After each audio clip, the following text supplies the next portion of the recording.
In the beginning, God created everything.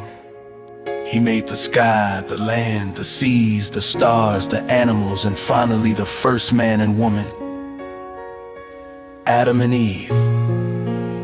He placed them in a beautiful garden called Eden, where everything was perfect.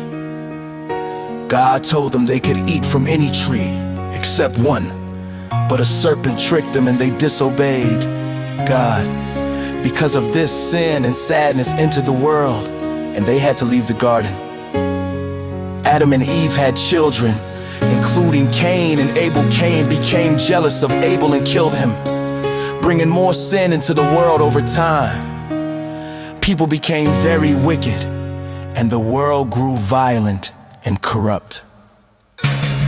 But one man named Noah loved and obeyed God. God told Noah to build a huge ark because a great flood was coming to wash away the evil in the world. Noah listened.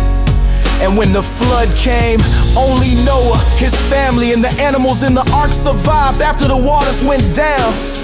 God made a promise, symbolized by a rainbow, that he would never again destroy the earth with a flood.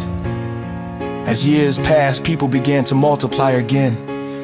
They tried to build a huge tower to reach heaven, but God stopped them by confusing their languages and scattering them across the earth. This place became known as Babel.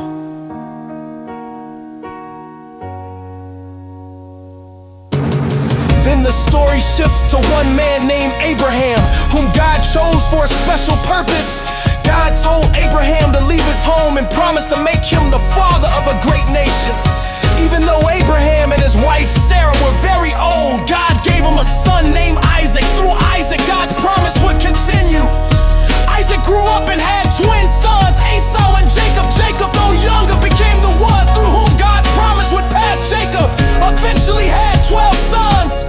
One of them, Joseph, was his father's favorite. His brothers became jealous and sold him into slavery in Egypt.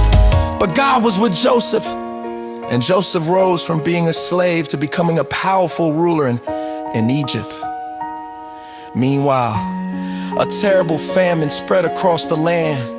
Joseph's brothers traveled to Egypt for food, not knowing their brother was now in charge.